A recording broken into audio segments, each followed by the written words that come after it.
Thank you. It's great to be back at Harbor Branch.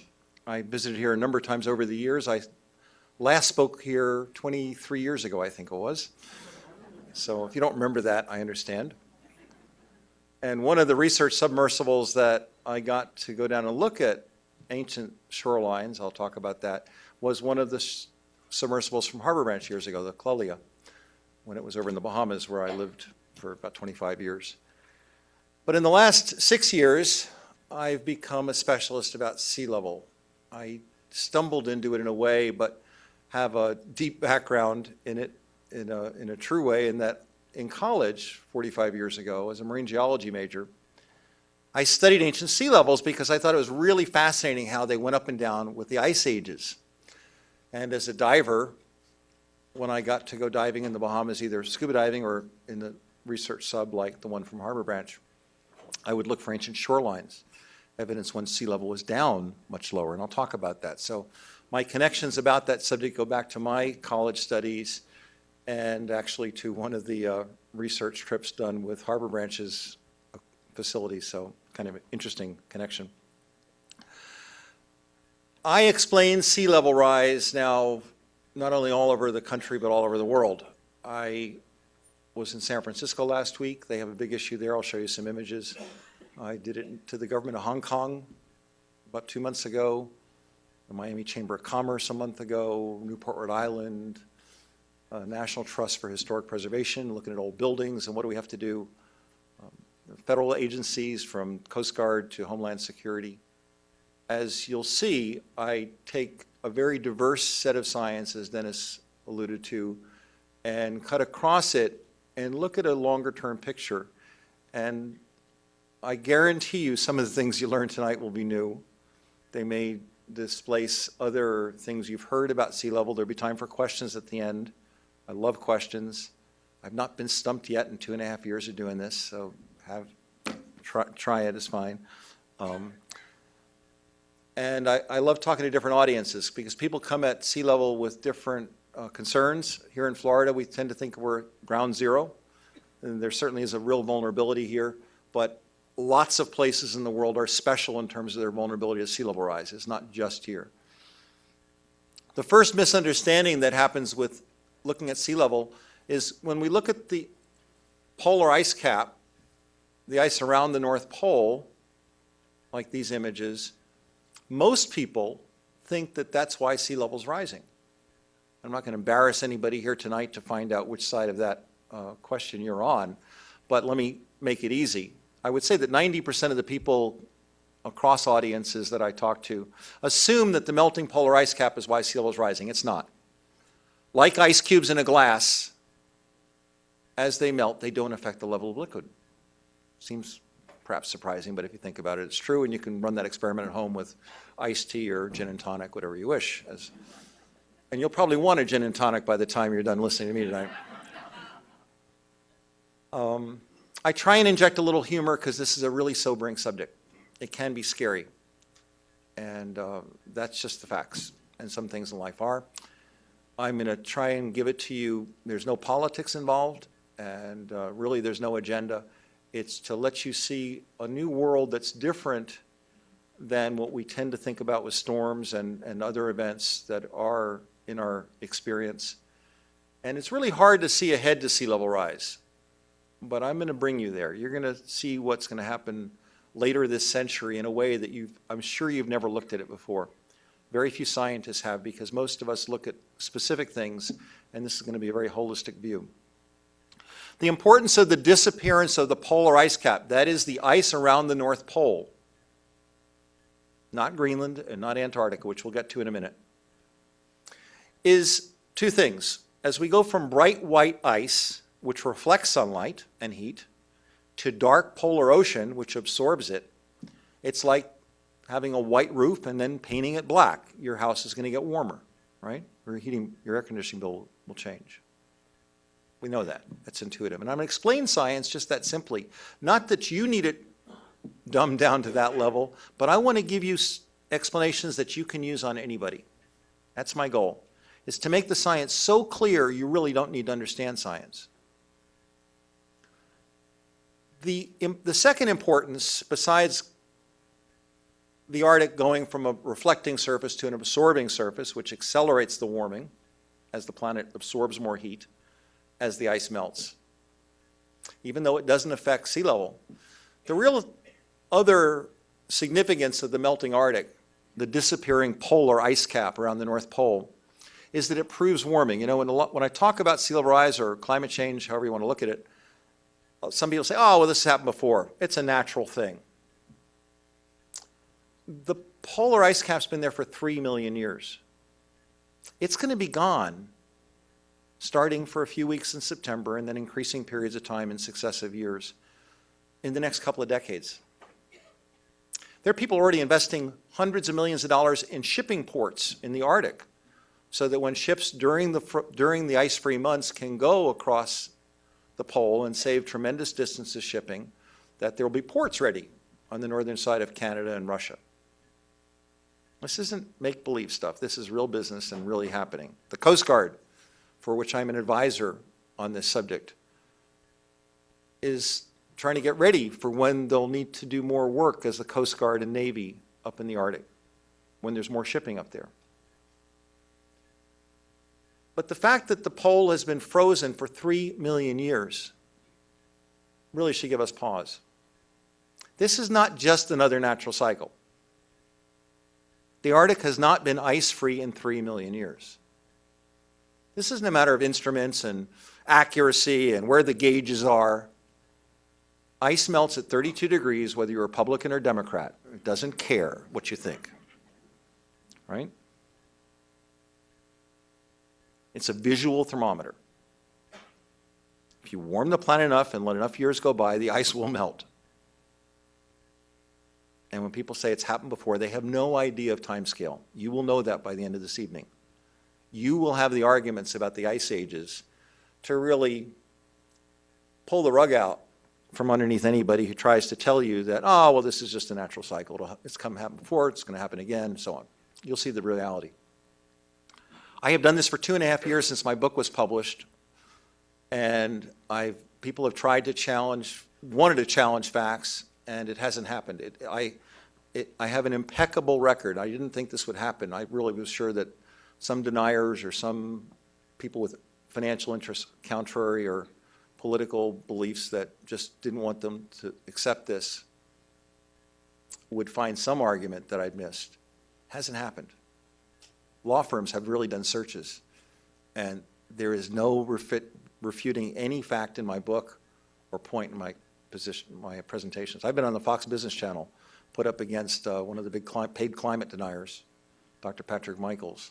These arguments really hold up as the point. You can decide for yourself, but I can assure you that lots of people have tried to find holes in it, and it really is a very solid case. Let's start with the basics about sea level. We tend to take it for granted, but to help you visualize it, the bottom line in just this simple image is sea level. Think of it as low tide. And we know that tides move up and down daily, right? And then when we get a storm, that's a storm surge. And if the storm hits at a high tide, it's even higher, right? That's all makes sense. As the different causes of water rising stack up, the waves are going to go further inland, right? Obvious. What we don't tend to think of is that because sea level is largely caused by the melting of ice on land, which I'll talk about in a moment, that you can't reverse the process quickly. So the time frames are very different.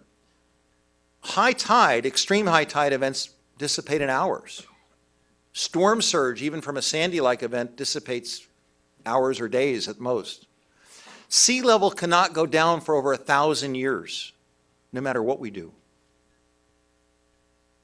I'll show you why with the ice sheets in a moment, but it's just to put in a framework that we tend to want to think that all flooding is the same or all ocean rise is the same. They're not. You'll understand that shortly. As venerable sources, National Geographic magazine in September 2013 put sea level rise on its cover. The point of their cover was that when all the ice melts, that's how high sea level will be on the Statue of Liberty, 212 feet above sea level. That's not an opinion, it's a pretty simple calculation of the amount of ice that's on land. It's the opening sentence of my book, too.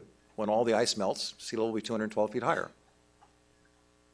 Now, that's not going to happen this century. It won't happen next century. I'm not here to scare you. In fact, quite the opposite. I want you to understand reality and simple physics that anybody can understand, and hype and myth and so on. That's my goal this evening. The reason we're confused about sea level is it hasn't changed much in 5,000 years, as I'm going to illustrate to you. The last time sea level got higher than today, and when I say sea level, I mean low tide, if you will, the base level, was 120,000 years ago, at which time it got 25 feet higher than today. We tend not to think about that unless we studied geology or climatology or glaciology. So the most common question I get probably is, well, how high will it rise in 30 years or 50 years or by the year 2100 or something? I'm going to tell you up front, we don't know. You're going to see lots of estimates, and I'll give you some of the projections that you will see to refresh your memory. And then I'm going to make very clear to you, we don't know the answer to that question. And let's be honest about why we can't know the answer to that question. It's a little bit like asking, how many people will the Earth have by a given year? There's too many variables. Now, with sea level, it largely relates to melting the ice that's on land, the glaciers and ice sheets on Greenland and Antarctica, as we're going to go through in some detail. Well, the amount of ice that melts depends on how warm the planet gets. Makes sense, right? How warm the planet gets depends on how we make our energy and how much of it we need in the next 85 years. Now, if one of you can tell me exactly how much energy we're going to use in the next 85 years and how we're going to produce it and how many people there will be and how much energy per capita they get, then you give me all those figures, I'll tell you how high sea level is going to be. But of course, you can't possibly know those answers for 85 years. We don't know whether we're going to be pure solar, whether we're going to use nuclear, tar sands, or anything else, right? It's all a matter of conjecture, of assumptions. Those things will determine how much sea level rises. And even if we knew those things, as I'm going to show you, there are some dynamics in Greenland and Antarctica that truthfully we can't precisely calculate how the ice sheets are going to collapse. So unfortunately, while people do estimates, just like they do population estimates, I mean, the current estimate is that the 7 billion people on the planet will peak at 9 or 10 billion by the year 2050. There used to be a projection to be 12 billion, okay? It doesn't mean they're incompetent. It means that situations change and our models change. Okay. This is the graph that's most commonly used in Florida about sea level rise. It's done by a group called the Southeast Florida Climate Change Compact. They came out with this about 3 years ago, and it's a graph that shows from the present here, well, 2010, close enough, by 2030 and 2060. And if you can't read it, the gray or the orange arc peaks at the year 2060 at 9 to 24 inches of sea level rise. And what this is, it was a very good effort by 4 counties from the Keys, Dade, Broward, and Palm Beach County to say, let's work together and at least have the same guidelines so that one county is not planning on 12 inches and another one's planning on 16, for the same problem. And that made sense. And in fact, they kind of set a national example of cooperation and trying to do this with some consistency.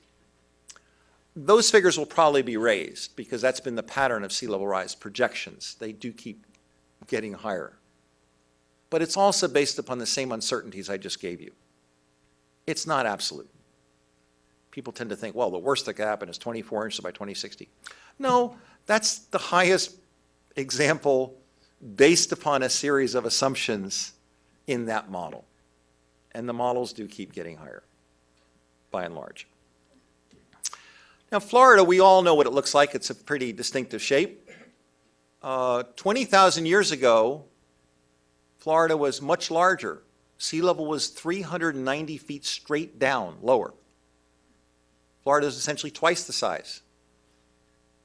That was when the ice sheets were at their maximum. And we'll look at that. The last ice age, or glacial maximum as scientists call it, but let's call it the ice age. the other part of the ice age cycle, when we were at the previous warm spot 120,000 years ago, sea level got 25 feet higher, as I mentioned, and Florida was half the size. This is in the geologic record. This isn't a model. It's not a projection. This is actually very easy to find, whether you're looking for stratigraphic layers in the rock or shark's teeth or ancient beaches underwater. This is geologic history.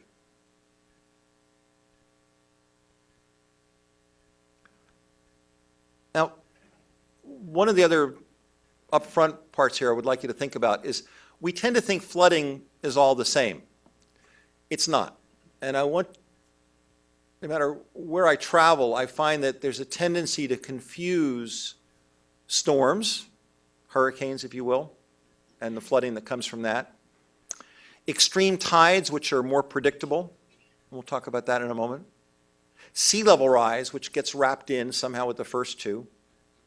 Subsidence, as land goes down, it effectively makes sea level seem to rise higher if the land is going down. If sea level's here and the land falls, it's the same thing as if sea level rises for your piece of property, right? Okay. And then runoff from heavy rainfall or downstream flooding from a river or stream. And then the sixth one in brackets is erosion. Erosion is a little bit different. It's typically a scouring because of currents or perhaps storm waves, and it's not in the normal sense of inundation like these others, but so it's worth listing there differently. Now, those causes, or those effects of flooding, or forms of flooding, I should say, have different things causing them, different predictability. I can tell you when we're getting an extreme tide 5 years in advance. What time, what day, and what inlet. We know what extreme tide is going to happen because it's based upon the planetary alignment, the tide tables. Fishermen and boaters know about the tide tables, and we know about peak tides, sometimes called king tides. I have no idea when the next storm is going to be, all right? And I have an idea about sea level rise within parameters. Well, these things tend to combine, but they really need to be thought of separately because, for the reasons you already understand, sea level is not going to recede. So it raises the base elevation. And on top of sea level, we have normal tides and extreme tides and storm tides, all right? So sea level keeps lifting everything up. And somebody said it's kind of like in basketball, if you could keep raising the floor, you know, the point scores will keep increasing, right? So you're raising the base, which can have a big impact. Now storms allow us to see the impact of sea level rise. This was Fort Lauderdale Beach before the event, and this was the no-name storm a month after Sandy, actually, in Fort Lauderdale Beach. I don't know if you saw it. I actually went down there to witness this. Not only did it put the road underwater, it actually eliminated, I think, 4 blocks of A1A down there in Fort Lauderdale. Now, that's not sea level rise. That was a storm event. But it helps us to visualize what's going to happen. Just as Sandy, on October 29th, 2012, showed us what happens when a shoreline breaches in a way we didn't expect. This, I have to tell you, you may have seen it if you go to my website or things like that, or even I think on Amazon they talk about it. This was a terrible event that was very fortunate for me in its timing. When Sandy happened on October 29th, 2012, my book came out a week before, October 22nd was published. And on page 121, I describe a superstorm hitting Atlantic City in New York. So I got on British television the next morning, you know, so Mr. Englander, how did you write about this a week before it happened? Well, I wrote about it 4 years before. Of course, it was just lucky. I hate to call lucky with such a tragic event, but the point is it illustrated that if you get the physics right and the geology, you know, some of this stuff's pretty simple. I mean, you can give a forecast or a scenario, and at some point it's going to happen. The fact that it happened a week later was pretty bizarre. But helped me sell some books, so it was okay. I don't mean to be callous about that. It was a terrible event, but it should get us to start thinking about what is going to happen. Now, we have another kind of flooding event, these extreme tides. And we see that in neighborhoods all over the U.S. and in fact all over the world. This could be in Seattle. This happens to be in Broward County, Fort Lauderdale. But it could be any one of a number of waterfront communities, and storm drains were put in to take excess rainfall and take it to the nearest waterway, right? You're all familiar with that. Well, every 28 days, this neighborhood has a problem. Salt water backs up through that system and comes on the street. That didn't happen when that community was designed or engineered 50 years ago. And we haven't had real subsidence here, by the way, or not much. The land has not gone down. That's not the cause of this problem. And this could be anywhere. San Francisco, the Embarcadero. Many of you have probably been out there and seen the Embarcadero, the famous 7.5-mile waterfront in San Francisco. Well, it's been there 140 years. It didn't do this as often by a long shot. They're now having to figure out how to redesign the waterfront because every 28 days, water is breaking over the seawall, and it's not the ocean. Remember, this is inside the Golden Gate Bridge. This is inside San Francisco Bay. Those crashing waves are really very small bay waves that are just high enough because the ocean's higher at peak tides, which they call king tides out there. San Francisco is, from this aerial shot, just is here to point out something that you don't tend to think of because we think Florida is the most vulnerable area. Of course, some people would say Bangladesh or Vietnam or the Maldives or various places in the world, Kiribati. There's lots of places that are vulnerable to sea level rise, but we tend not to think of a place like California. But San Francisco Bay has huge vulnerability. Those areas in light blue are areas that will go underwater with just a couple of feet of sea level rise.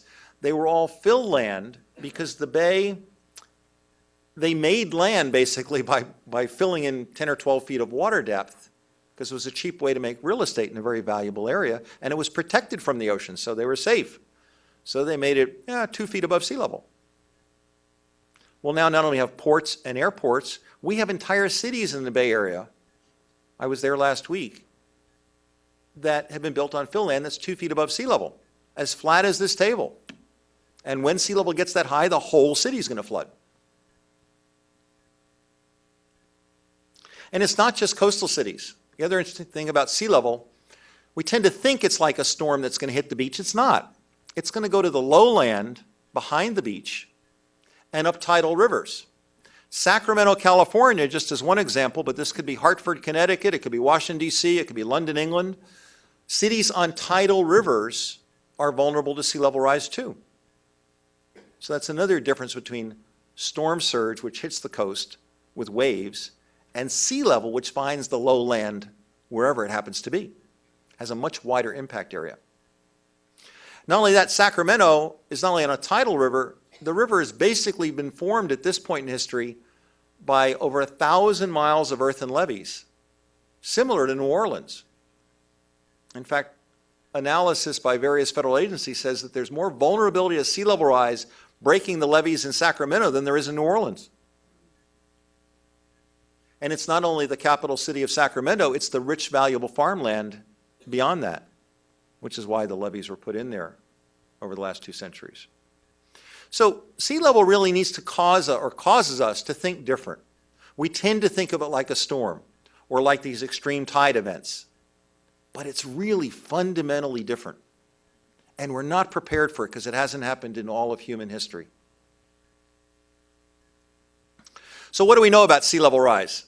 Well, over the last 100 years or so, this is a graph showing since 1850, so 165 years, sea level has risen about 7 or 8 inches.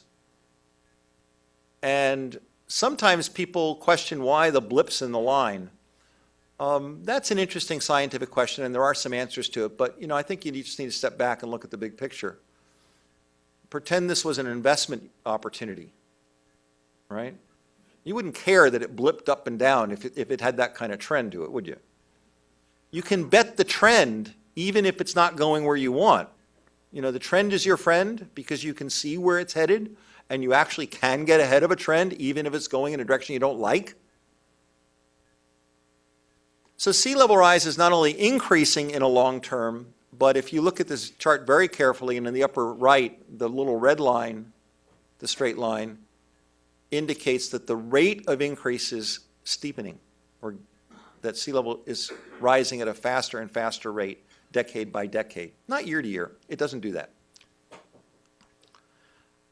Now, that same 8-inch global average sea level rise over the last century or so, here is plotted against 13 cities.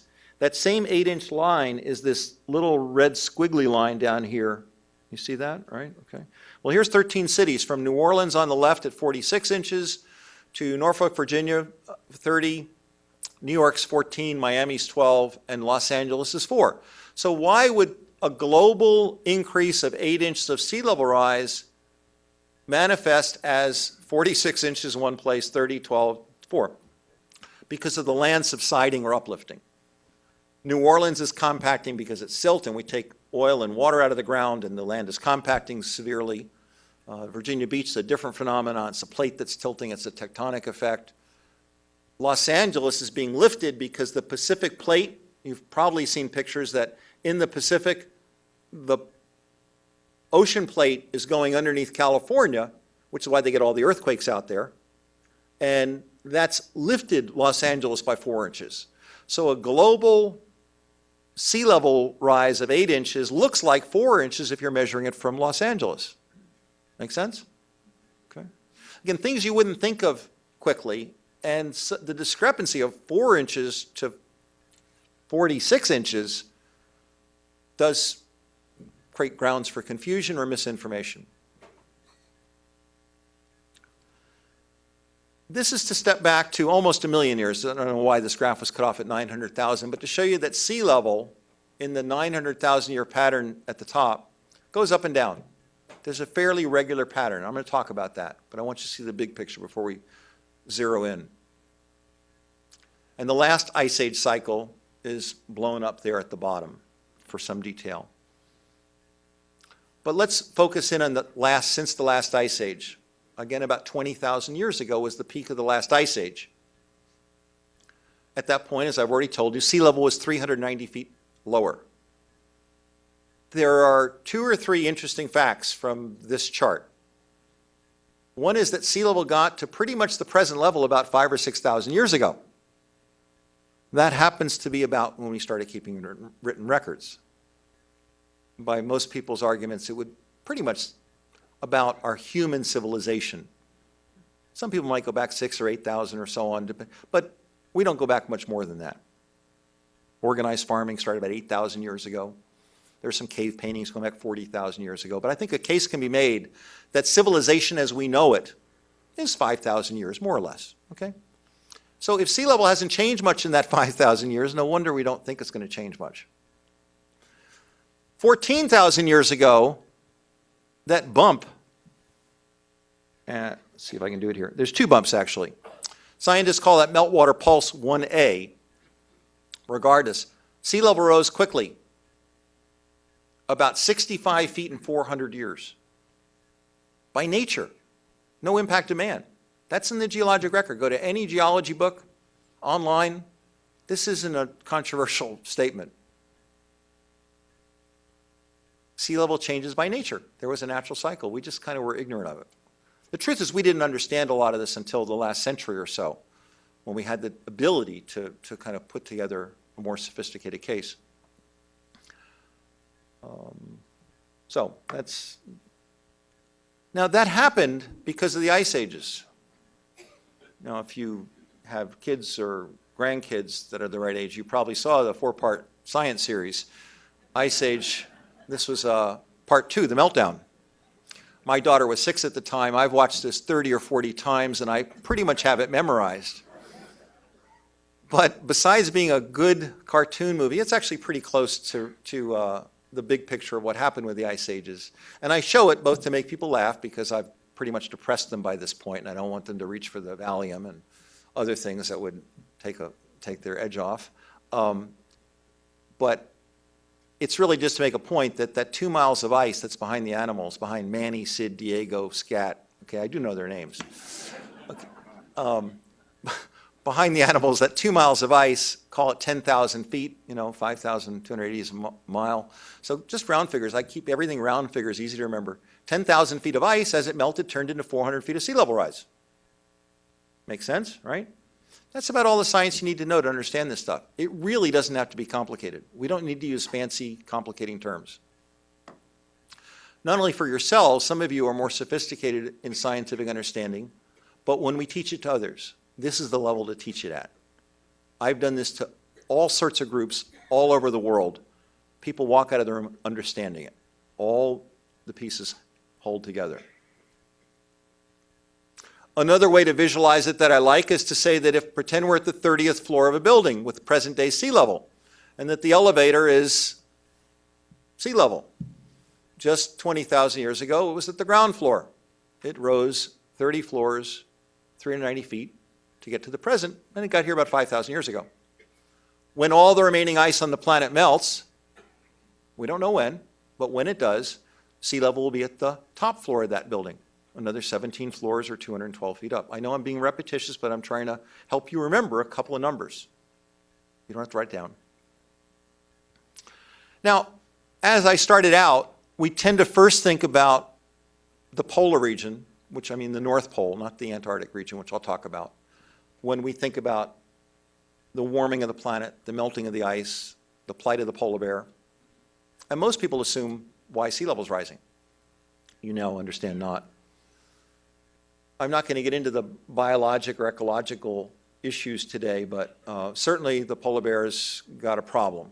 But as I prefer to say, the planet's changed, species have come and gone, and I certainly hope the polar bear survives. But we really have a much bigger issue and what's at stake here than the polar bear. Us. Now, I'm not talking about imminent extinction or anything like that, but the profoundness of what's at stake here can't be overstated. And I think we need to find ways to kind of get through the clutter and the politics and the emotions, and well, it's emotional, certainly, but to really talk about this in a factual way that people get, and that's what I've made it my mission to do. Now, nonetheless, the images of the melting ice is stunning. It's both well, of course, this isn't the North Pole. This is Antarctica. Most of you know that penguins are not in the Arctic. Polar bears are at North Pole. Penguins are South Pole. Some of these great images about the ice melting are beautiful, poignant, if you will. They tell their own story. Now, that's happened before probably, but it's happening a lot faster now. As the polar ice melts, you've already heard that we go from bright white to dark ocean. That's really profound. We're changing the planet's heat reflectance, which is speeding up the warming in its own positive feedback loop, as we tend to call it sometimes. The problem, as I mentioned, is the ice on land. Greenland has enough ice presently that if it were all to, no, when it all melts, whenever it all melts, sea level will be 24 feet higher. Antarctica is 7 times that, 186 feet. It's not going to happen this century. It won't happen next century or the century thereafter. It really won't. I mean, little bits may. We'll talk about that. I am not here to scare anybody. You think that's funny? No, I'm really not. I'm here to tell you, and I use the metaphor in my book, but it's really true. I pretend I'm your doctor. There's some bad news. Okay? Let's deal with it. Okay? Let's find out what the options are, what's fact, what's fiction, and that's the way I want to talk to you. Because I decided it took me 4 years to research and write my book, and my daughter was growing up, and I really was struck by how do I convey information in a way that isn't just depressing as hell, and that people will listen to. And it really took me a while to find the voice, and I'm pretty comfortable with it now. It's really as if I was your doctor telling you something, and I think you can understand that. And it's what I would want, and I just assume that's what most people want. Just give me the facts. Don't depress me. Don't sugarcoat it. Tell me what the options are. And that's what I try to do. Now, so there's 210 feet if you add up those two numbers. So I gave you 212, and it's give or take a foot or two. We don't know exactly, but pretty good estimates. When all the glaciers in the world melt, from Alaska to the Alps, to South America, to Africa, that will be another 2 or 3 feet of sea level rise. And I have to tell you, when I came across that bit of research, I was surprised it was that small, that all the glaciers in the world will be 2 or 3 feet, and yet Greenland. But then when you look at these photos of the size of Greenland and Antarctica, it sort of makes sense. Because you can even get a hint of some of the glaciers in Alaska up there and other places. You know, volume-wise, it's tiny. The other thing that causes sea level to rise is kind of elusive, but you need to understand it. So we have ice on land, which I'm going to go through in a second. But the other factor that, just to be clear up front, is what they call thermal expansion of seawater. Sounds like a mouthful, but it's really not. Most substances, as you warm them, they change size. You know, parts don't fit in the wintertime. If you've been up north, when it gets colder or warmer, we've all been through that, right, where different things change dimensions very slightly. Well, the oceans are an average 12,000 feet deep, a little over 2 miles on average. Of course, much deeper at the extremes. But that 12,000 feet of ocean in the last century has turned into about 4 inches of sea level rise just from warming the ocean. It's expanded that much. So I told you there were 7 or 8 inches of sea level rise in the last century or so. About half's come from the expansion of seawater, which has no lag time, and about half from the glaciers and Greenland melting, which does have a lag time. Once you apply heat, it doesn't melt instantly. Okay? But now let me take you on a quick tour of Greenland and then Antarctica, so to help you differentiate because where the problems are. We've just seen icebergs. Think of them as giant ice cubes. They calve off at the face of a glacier. Here, this is one in Greenland. This is an image I took in 2007 of Equi Glacier. There's about 100 such glaciers in Greenland, and they calve off into icebergs. And if you go up the glacier on this helicopter tour, I hope you visually remember that a glacier is a bending river of ice, just as it looks. So we have icebergs, now we have glaciers, and then there's 2 ice sheets in the world, major ice sheets. At the top of Greenland, as you saw before, there's basically an ice sheet covering the island. It's 2 miles thick or so. It's essentially flat, and it drains to the ocean through the 100 or so glaciers and breaks off into icebergs and meltwater. The problem is, well, there's several problems, but one problem is looking at the Greenland ice sheet here in 2012, that first it looks dark. That's not the natural color of snow. That's mostly soot and other forms of carbon, not carbon dioxide, but call it pollution, if you will.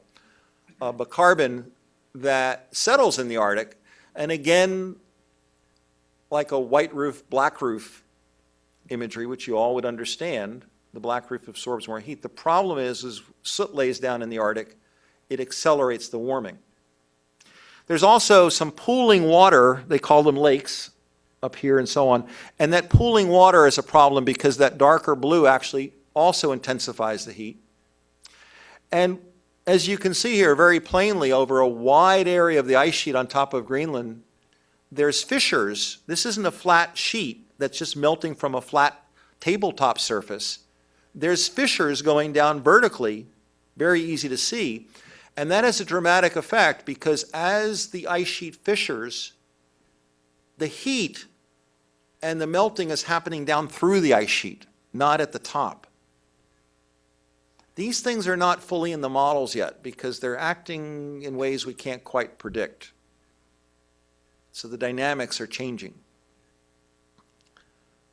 Now, when the meltwater collects in Greenland, and this has been on the cover of National Geographic at least once, but in 2 articles, and you've probably seen images. Again, at the top of Greenland, there's no mountains in Greenland. There are in Antarctica, which I'll show you in a minute. But this meltwater that's gathered here and going into this stream and down the chute is not coming from some mountain stream. This is the water that's aggregating from just the surface melting on the top of Greenland that needs to find a path. And so it finds a crack and it goes down and it works its way through the crack and it makes it bigger. It becomes what they call a moulin, French word. Okay, think of it like a chimney. It's a vertical shaft. When I was there in 2007, we did our helicopter survey out into the ice sheet. The pilots and scientists who were there for the whole season estimated there were about 100 of these moulins. They can just count them, and they do a survey technique, in fact, and map out so many square miles and extrapolate it with some statistical, validation. There were about 100 of them in 2007. Again, I round off numbers to make them easy, not because I'm faking them, but just to make them really easy to remember. And they're very close. They're all within 10%. We went from 100 moulins in 2007. In 2012, 5 years later, 1,000. That's not a matter of instruments or somebody's prejudice on how much water is melting. That's counting these bright, dark blue spots. I mean, you can't miss them from the helicopter, okay? You can imagine seeing this. It's a dark shaft with kind of fringing blue. Went from about 100 to 1,000, a tenfold increase in 5 years. That is astounding. Now, 2012 was a peak warm year, and it was actually probably worse than most, but still, to get a tenfold increase of something physical like that there's no opportunity to misinterpret what the needle said or the accuracy of the gauge or anything like that, is pretty good proof that something dramatic is happening. And when the water gets down to the base of the ice sheet, as shown in the far right, it not only works its way to the ocean, at which point it does add to sea level rise, but by lubricating the ice sheet and lifting the ice sheet off the bedrock, the glaciers are speeding up double, triple, and in some cases quadruple their traditional speed. So the formation of icebergs calving off and breaking off those giant ice cubes is happening a lot faster. So the system this is not pieces of a puzzle. Well, it is, but they're fitting together very well. How many of you have heard of the IPCC? Okay, oh, about 20%. Okay, that's the Intergovernmental Panel on Climate Change. It's the UN group, 2,000 scientists that work together largely as volunteers from countries all over the world to try and come up with the encyclopedia of climate every 5 or 6 years. They just came out with the 5th report last year, and it made the news, as it should. It's the best consensus document. And what did they say about sea level rise? Well, in this last projection, and I cover this in my book for those that have read it or want to understand more about it. But as I headline here, I'll give you the answer. They say we're going to get 10 to 32 inches of sea level rise. Now, you might read that and think that they've said we're going to get 10 to 32 inches of sea level rise for some reason, right? Not. The problem is that if you read it carefully, their protocol says, which they've been bound to from their formation in 1988, that they'll only consider evidence in peer-reviewed literature by a cutoff date. It's got to be quantifiable by the year 2100 and to a very high confidence, 2 or 3 sigma, like 90% certainty. That's kind of the rules to get in there so that it's fair and even. The problem is that allows them to count the things they can quantify to that standard of certainty.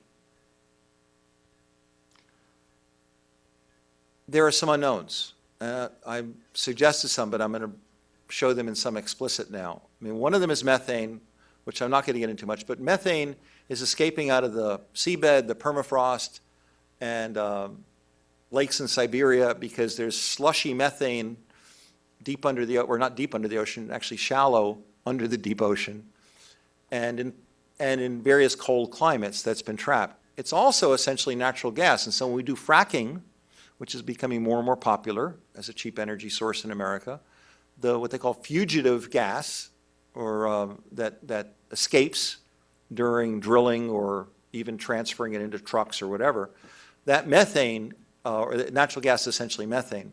And methane is a powerful warming agent, really powerful. Dozens of times, maybe 80 times more powerful than CO2. And we haven't really quantified it, but the recent studies indicate that there's a lot more methane escaping than we thought. So it's something to be concerned about. But the one I'm going to talk to you about specifically, because I can be visual about it, is Antarctica. They also say we really can't quantify Antarctica very well. And we know, in particular, the areas to be concerned about. Just to help you visualize Antarctica, it's much more mountainous. It is mountainous where Greenland's not really. It's much bigger, of course, everybody can see that. The ice sheet's thicker, so there's about 7 times the amount of ice on it, or frozen water. And if we look at this image of Antarctica, which has been colorized to show where the warming's happening most significantly and where the ice is showing signs of moving, the thing we're really concerned about is at the 8 o'clock position. I'm going to show you a little more detail in a moment. But those glaciers, we're going to refer to that group where the red is at the 8 o'clock position as the Pine Island glaciers. You also may hear the Thwaites Glacier. And we need to start paying attention to that, because that is the place that could trigger big sea level rise. We know exactly where it is. We're spending tens of millions of dollars doing better and better research. We've now got probes that go down through it. Well, actually, this is a better view of that same area from an aerial view, in effect, a graphic that shows those same 6 glaciers, Thwaites, Pine Island, Smith, et cetera. And those 6 glaciers have been studied for over 35 years as the potential source of, let's call it, catastrophic sea level rise. What's catastrophic? Well, I think many of us would probably agree that 10 feet of sea level rise in a century is catastrophic. And in this case, it could be in a decade or two. Now, again, it's not going to happen this decade. It can happen next decade. There's some physical reasons why it really can't. But the question of when these 6 glaciers will loosen and slide into the ocean, and just these 6 glaciers cause 10 feet of sea level rise, is, of course, a really important question. And the evidence is not good. We now can put ROVs, remote operated vehicles, cameras, underneath the glaciers, and they've been melted underneath going back 25 miles into Antarctica. They go underwater, so they're actually being eaten away quicker underwater than they are on the surface. We couldn't see that before. And the physical structure of these glaciers is such that at some point in the future, and it could be this century or next, they will slide into the ocean. Now, slide isn't like overnight. It's not instant. It may take a decade or two. We really don't know. We've never been able to witness something on this scale. Okay, we can do models and stuff like that, but they're just models. Nobody wants to scare anybody, and in science, actually, we tend to be cautious and not say something we can't prove. Inadvertently, that has caused us to, if anything, minimize the projections for sea level rise. We've got to find a happy balance, and that's what I try to do. Keep your eye on the Pine Island glaciers or the Thwaites Glacier if you read about Antarctic changes, because it has been in the news in the last 2 years. In fact, if you want, there's a great little YouTube video called Meltwater Pulse 2B. If you don't have to remember that, my website, which I'll list here at the end, is johnenglander.net. Go to it, and I think just 2 blog posts ago that I have links to, I said, awesome videos. Really easy to find, freebie. You don't even have to give me your email address. And it'll take you to a video showing what's happening in Antarctica and one about Greenland. And you may want to see it because it'll give you some real-time imagery from NASA that it's a little scary. Or it gets your attention. And again, it's not going to happen in the next 2 decades, but it puts a whole different level of what could happen into perspective. So I'm going to kind of wrap up here before I take questions. You've been a very attentive audience, and I want to give you an opportunity to ask questions. But I'm going to show you 2 more graphs, I think it is. Well, this one is the start. This is 400,000 years of sea level up and down with the ice age cycles. And on top of that, from left to right, so the present is at the right, at the top of that graph, I'm going to lay on a red line for temperature, global average temperature, and one for greenhouse gas, carbon dioxide. So we have green, greenhouse gas, red for heat, and blue for ocean. Easy to remember, right? I submit that this is probably the best single image, not just because I created it, because in truth is I did it with a lot of help from a very famous climatologist, Dr. James Hansen, former NASA scientist, chief scientist. And I give him credit on the far right there. And if you want to write me, you can borrow this. You can have this slide. It's even downloadable on a website. I think that this image tells a better story about climate than everything else we can say. So let me talk you through it. Take me about 3 minutes. You know what the 3 lines are now: greenhouse gas, average global temperature, and sea level. I'm going to tell you where the data comes from in a minute, because that's the next question. How could you possibly know 400,000 years of data? But let's start with temperature in the middle, the red. So the planet goes through these temperature cycles. We think of them as ice ages. It's a natural cycle. We've had nothing to do with the past ones. Okay? We're at the warm spot of the normal cycle. You can see that, right? Where the line's at the high point.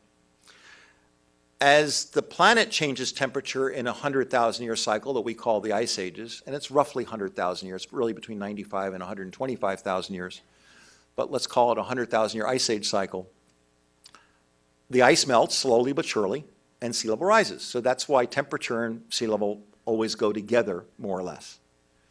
And carbon dioxide was proven to be a greenhouse gas, and by greenhouse gas we mean that it's transparent. You can't see carbon dioxide, no matter what the quantity, unless it's frozen, but it does trap heat to an amazing power, not proven recently by Al Gore or anyone else. It was proven in 1826 by a French genius, Joseph Fourier, mathematician, who was able to prove that carbon dioxide was a greenhouse gas without even using electricity. It's that basic in terms of physics. So carbon dioxide traps heat, just like glass in a greenhouse, raising temperature. Now, some skeptics or doubters or professional disinformation people, whatever you want to call it, propagandists, I guess would be the right term, they try and confuse things, saying, well, sometimes temperature rose first before CO2. And it's true. If you took a straight edge this, you'd see that certain cycles, that sometimes CO2 causes temperature to rise, as I just described, but the other is true too. And it at first may sound contrary, but it's not. There are some relationships in physics where either one can drive and both go the same direction. And I'll give you the proof of this. Again, you don't need any technical training to understand this. If you take 2 soda bottles, carbonated beverage, and uncap them and warm one, it will go flat faster. Warmer liquids give up gas faster. So where the ocean has warmed because of undersea volcanoes or meteors or asteroids or whatever in Earth's history, where the ocean has warmed, it has given up CO2 and raised the CO2 level. Where more CO2 has been put into the atmosphere by whatever source, it has trapped heat and warmed the ocean. So they always go together. And with warmth goes change in the ice sheet over decades or centuries, and with change in temperature goes sea level rise. So you can see why the 3 lines happen to line up. It's not a coincidence. The 3 lines, the 4 peaks with the ice ages all line up. Now sea level, and each one has a normal bound. And by the way, this graph could be extended to the left 4 million years and wouldn't change much. The pattern's been in place for 3 or 4 million years.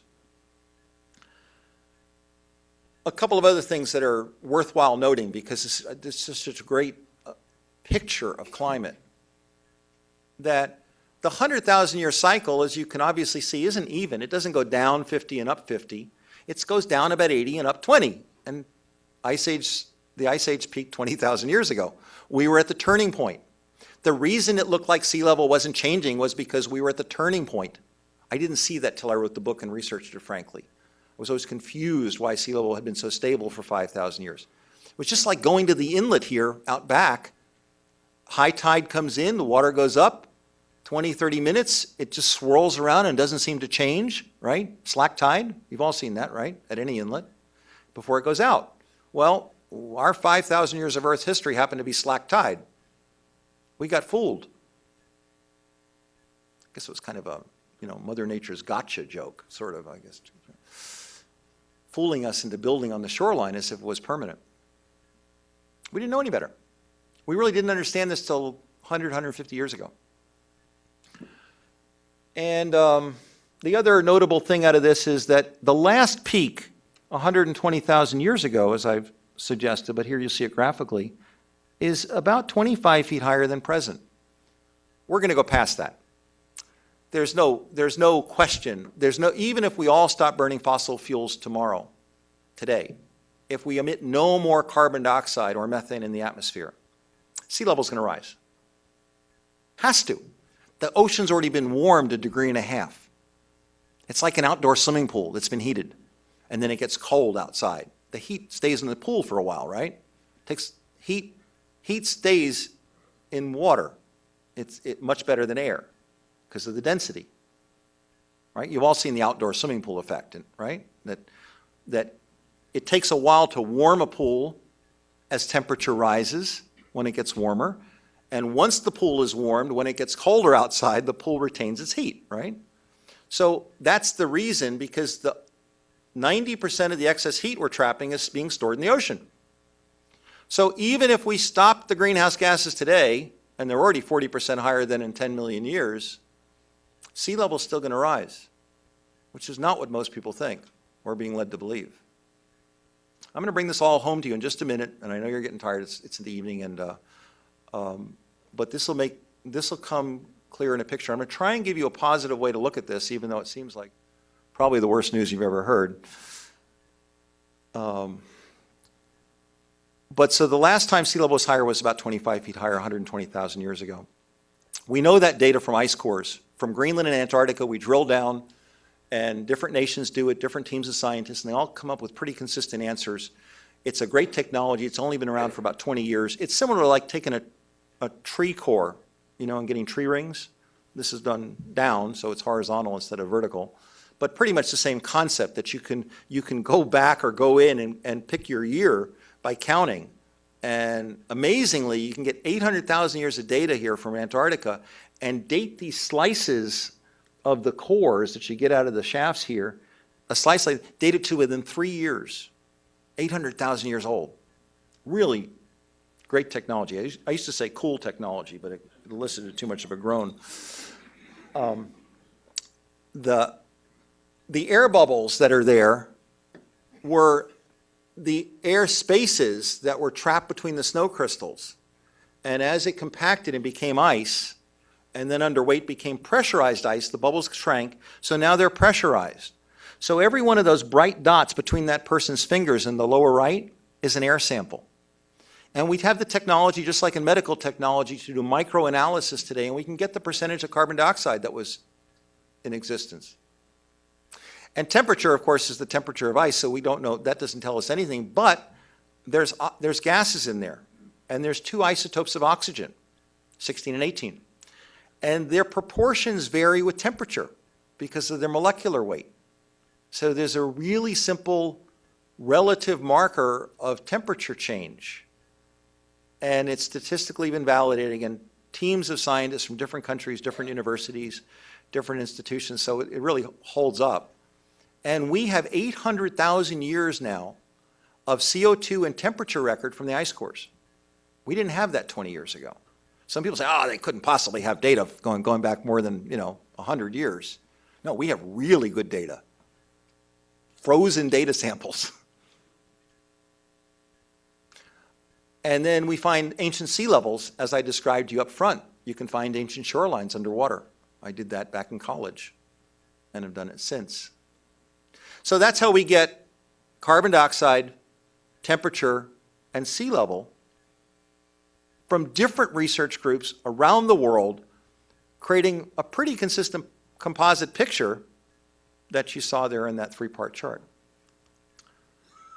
And from that, we know that if you take the last section, the most recent 50 years or so, and see the trends, that we can project quite safely what's going to happen within bounds, as shown here in shaded areas.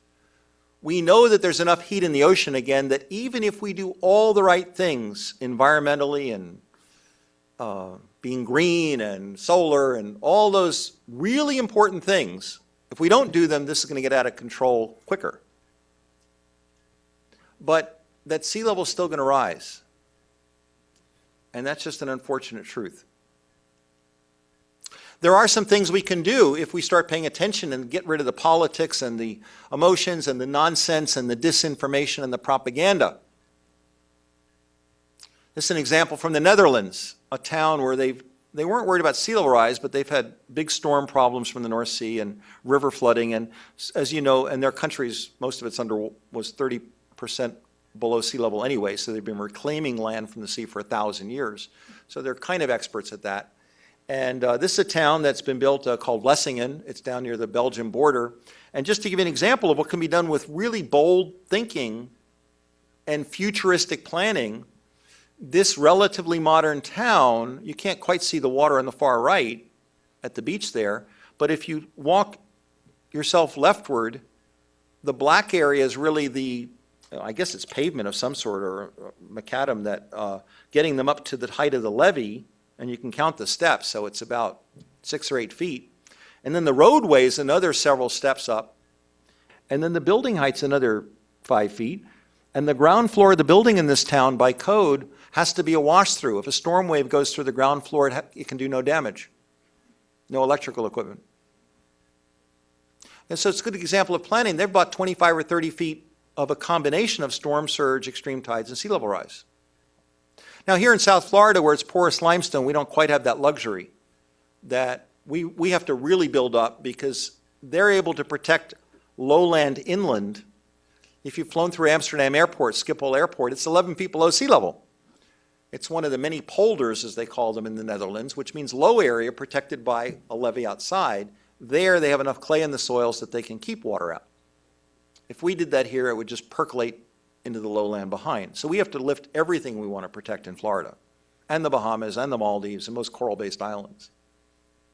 In closing, let me just bring this back to when we look at the beaches and help you put this in perspective, and then I'll take questions.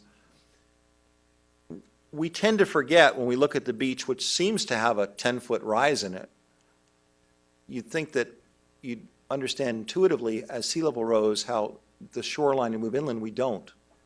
Because the beach rises steeply. And as soon as you think about it, you realize that if sea level were 3 feet higher, the beach is still fine, actually, in places like this. But it's the lowland behind, out toward the Everglades or the Intercoastal Waterway, any place that's low, that's what's going to flood. So that's another example of how a storm surge is totally different from sea level rise. I know this has been sobering, and I'm going to conclude here. Take questions, certainly. I do this with audiences from senior scientists to military leaders to community leaders, not just in the United States. What's your experience now of feeling wow, or a little bummed or scared is perfectly understandable. But I hope you see that this really isn't an opinion. I've just connected some dots by looking farther and putting it in the context of the ice ages. I don't really care a whole lot about the models because the models aren't perfect. And I can tell you that having done this for 2.5 years and been in some pretty hostile audiences, there's no rebuttal. I welcome it. It just hasn't happened. It's a lot to think about. Again, my website's free. Books are cheap. They're $20 or $9 for ebooks. I'd be glad to take questions. I hope I've helped you piece together a picture. If you can use any of these materials and teach others, I hope you do. The glass half full that I like to leave people with is this. Obviously, the glass half empty is the bad news. Here's the 3 things I want you to think about to hopefully give you a little bit of a positivism after this perhaps disconcerting hour. Most problems that we think about and fear, like tornadoes, Category 4 earthquake, hurricanes, earthquakes, tsunamis, give us little, if any, warning. Right? We really don't know when. I mean, we might know a hurricane a few days in advance now, but the rest of the stuff, none. And even with a few days of warning of major hurricane, there's limits what you can do. But we're always doing cleanup and catch up afterwards. This problem isn't an if it will happen. It will happen. We just don't know how soon. We don't know whether we're going to get 3 feet of sea level rise by 2100 or 2060, but it's going to happen. It's going to happen to all coastal areas. It's not a matter of where it happens. Now, I don't know about you, but I'll take this problem any day over tsunamis, earthquakes, tornadoes that you're kind of building in case it happens and you don't really know what you're building to what level. We can start planning for the first 3 feet of sea level rise, the first 3 feet.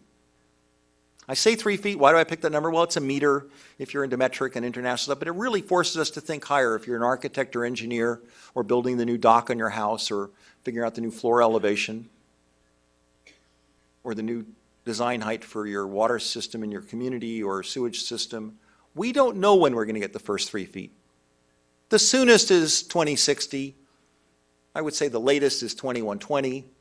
But with the certainty that it's going to happen, that actually is liberating. We have time to plan, but we have no time to waste. We really got to get with this, and we're idiots if we don't. We got to stop playing around with it. The second is to put that in a positive frame. When we tackle big problems, whether it be man on the moon, cell phones, AIDS, anything, we do great stuff. But we're not focused on this problem yet because we're either playing disinformation and politics or playing about the energy side of this equation and confusing ourselves. We got to get over that. So I think time's on our side to a degree. It's slow. It's inevitable. We got to stop confusing this with reducing greenhouse gases and all the other great green, environmental, sustainable things we should be doing so that it doesn't go catastrophic on us. Because if that area in Antarctic warms quicker, it's going to get catastrophic. We still have the possibility of keeping it from getting catastrophic. We should do that. We also need to begin adapting to rising sea level for the first time in human civilization. And the third perspective is that, well, you may say, what can I do about it? Well, you can help inform others. I mean, there's nothing I've explained tonight that you could not explain to your neighbor, your family members, your business partners. Whether you use my book, use my website, if there's some of these slides you want, send me an email. You'll find my stuff on the web.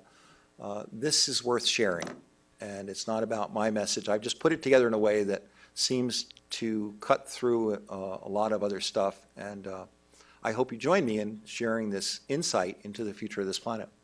Thank you.